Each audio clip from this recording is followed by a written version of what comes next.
J'ai toujours rêvé d'avoir une mémoire d'éléphant, d'apprendre sans peine et de ne jamais oublier. Alors je suis partie explorer une contrée étrange, peuplée de gens étonnants. Je vous emmène au pays de la mémoire. Première étape avec Jonathan. Je me souviens aussi des leçons que j'ai copiées et recopiées sur des cahiers à carreaux. Aujourd'hui, Jonathan planche sur ses tables de multiplication. Mais rien à faire, la table de 4 ne veut pas entrer dans sa tête. 4 fois 7.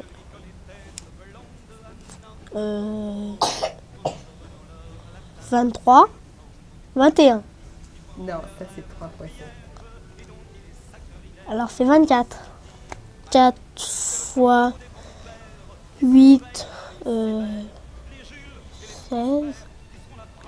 À 7 ans, Jonathan est encore très loin d'avoir la mémoire d'un éléphant. Mais je ne suis pas trop inquiète pour lui. Bientôt, ces tables de multiplication, il les aura bien en tête. Elles seront comme gravées dans sa mémoire.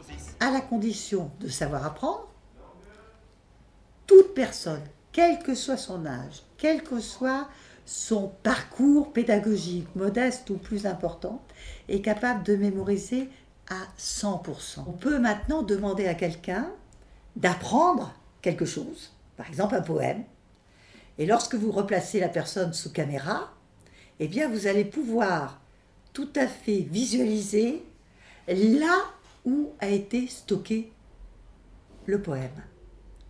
Lorsqu'on parle de trace mnésique, ça n'est pas un vain mot, ça n'est pas une vaine expression, c'est une vraie réalité. Les souvenirs dans notre cerveau ont un support matériel. Donc ce qu'on a bien appris ne risque pas de disparaître. La mémoire, c'est du solide. Gaïené en sait quelque chose. Elle est en première littéraire et pour retenir tout son programme, elle a suivi un stage chez Monique Leponcin. Donc là, je vais chercher des fiches que j'avais faites pour... des fiches spéciales langue, on va dire, spéciales vocabulaire. Nom, adverbe, là c'est... Là c'est les verbes et là c'est les noms, adjectifs, adverbe, verbe. Ses conseils mémoire, Gaïené les a toujours sous les yeux. Sa nouvelle méthode, d'abord trier les informations à retenir, puis les mettre en scène en imaginant des histoires. Par exemple, en anglais, si j'ai le mot chien, arbre et rigoler à apprendre, je m'imagine dans ma tête un chien en train de rigoler à côté d'un arbre. Et je l'écris, et donc c'est plus facile à mémoriser. Et pour l'instant, les résultats sont concluants. Je suis passée de 11 ou 12 à 14-15. Voilà qui est de bon augure pour le bac. Pour devenir un éléphant, il faut de l'organisation. Pendant que Gaïené révise, direction une salle de classe pour adultes. Ils veulent reprendre des études, changer de job ou simplement donner un coup de fouet à leurs neurones. Ici, ils viennent réapprendre à apprendre. Et votre mémoire, elle vous permet de vivre, elle vous permet de maintenir votre cerveau à un niveau d'éveil non seulement suffisant, mais normalement toujours meilleur. Comme Gaïené, les élèves de Chantal apprennent à former des images. Par exemple, si je vous dis de mémoriser le vers deltaplane, D, comme deltaplane, on va mémoriser ce vers à point perdu cette V' grâce à l'image du deltaplane. Pour retenir le mot Vépré, par exemple, il voit le deltaplane posé dans un pré. Pour devenir un éléphant, il faut une sacrée créativité. Cette carte-là, à partir de maintenant, pour moi, c'est équivalent à l'image d'un café, ou à l'odeur d'un café, ou au goût d'un café, ou un café, un endroit. On retrouve Chantal dans un café parisien. Il rebondit, il est en caoutchouc. Elle préside une étrange assemblée. Ici, des mordus de la mémoire viennent jouer avec leur méninge. Aujourd'hui, leur défi, c'est de retenir, dans l'ordre, un jeu de 54 cartes. Selon leur technique, des images et des associations. Maintenant, je dois attacher mon café au vase. Donc, je bois du café dans un vase. Au fil des cartes, une histoire s'élabore. Donc on est parti d'un grain de café, d'un café qui était dans un vase qu'on a fait chauffer au gaz. Le gaz, on l'alimentait par des photos qu'on amenait à la chaîne. Ensuite c'était la Cannes. Le festival de Cannes, oui. Ah oui, voilà, les photos représentaient des gens du festival de Cannes. Plus c'est loufoque, plus le cerveau réussit à l'intégrer. 10 de pique. Loufoque peut-être. Le chapeau, il saute sur les popotes. Cocasse souvent, mais efficace. L'éléphant aime la fantaisie. La preuve. Vous allez me donner 20 mots avec un nombre associé de 1 à 20. Vous allez pouvoir me les donner dans l'ordre que vous voulez. En essayant de ne pas vous répéter. Vous pouvez, hein, c'est pas grave. Et surtout de me les donner tous. Voilà, donc 20 mots, de 1 à 20. Et je vais essayer de mémoriser tout ça. Dans l'ordre que vous voulez. 1. En 1, oui. Magnolia. Un magnolia. D'accord, très bien. En 15. Oui. Une diode.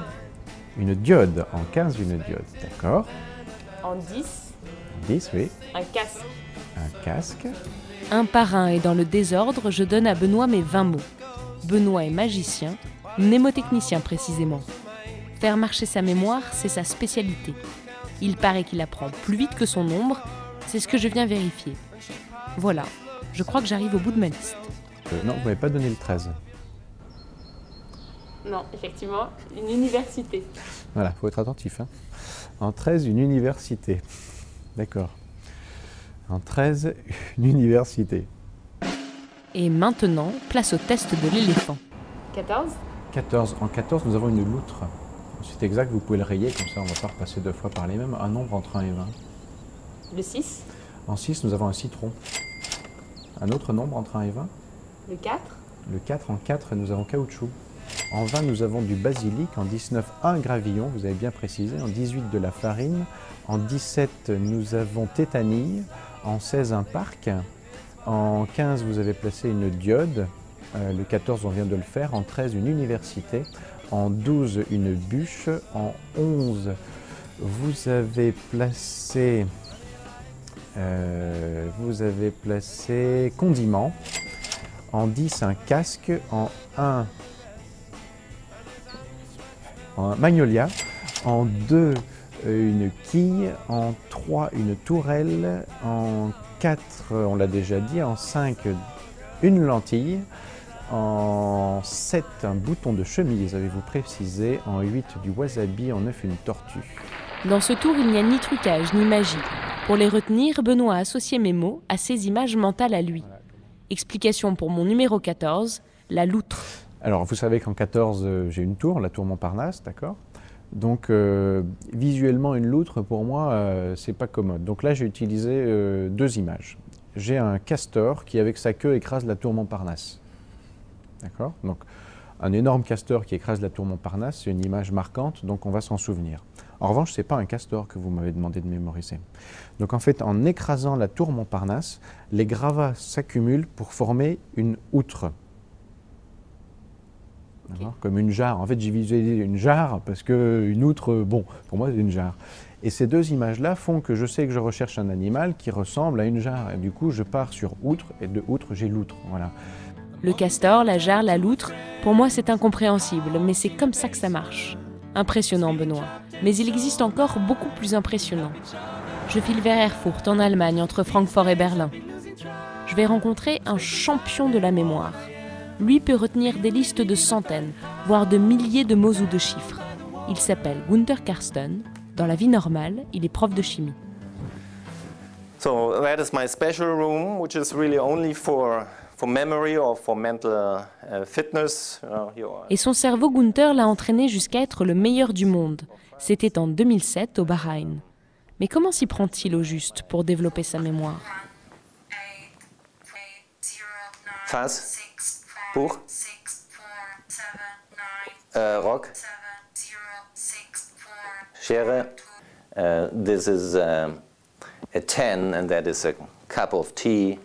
So 6 digits at the same time is a mental picture for me, because actually everything in memory is stored, and a lot in learning goes with pictures and stories, because we all have a fantastic memory for pictures and stories, and that's what we use in memory sport, and that's why those amazing capabilities and results and records are possible. Très bien tout ça, mais une mémoire d'éléphant au quotidien, à quoi ça sert? When I walk around and there are numbers, prices, or telephone numbers, I can remember it. I don't have to have a pen and a sheet of paper. I can rely on my brain more better, and that increases also the self-confidence, and that has a general effect on other people, that they think I can do everything better because I can memorize better, which is not true. But, Quand on a un cerveau hypertrophié, il faut en prendre grand soin. that's a big machine for tuning the brain. Gunther apprend à la vitesse de la lumière, alors il a besoin de lumière pour faire le vide. When you try to relax, it's very hard. Mais sérieusement, quand on a trop de mémoire, comment fait-on pour oublier? There's only one thing you can do for forgetting, and that's drinking alcohol. I used it in the first competitions because there were a 2-day competition, and I filled my whole memory palaces, that's a certain technique, with information, and I needed it the next day. So I drank 2 glasses of red wine, and so I forgot on purpose to be better on the second day. Avec Gunther, l'éléphant barille de plaisir. Je retrouve Benoît. Il a tenu à nous présenter quelqu'un. Je suis très heureux que Charles soit venu. C'était lui qui faisait ce cours, je ne sais pas jusqu'à quand, mais jusqu'à ce que je le mette dehors et que je prenne sa place. Charles, c'est le maître de Benoît. Aujourd'hui, il a 99 ans. Dans un monde où on n'apprend plus rien par cœur, il fait figure de vieux résistant. Tous les soirs, je révise quelque chose. Je crois que je ne connais que 1 millier de choses. Et tous les soirs, je révise quelque chose. Ça me tient en forme quand même. Quand je sors, que je vois une voiture, j'essaie de mémoriser le numéro de la voiture. Quand je rentre chez moi, ah ben tiens, j'ai vu la 841 DZ 92. Chaque fois que je vois une voiture, je mémorise le numéro. Notre ami l'éléphant jubile. Comme lui, Charles a la mémoire et la longévité.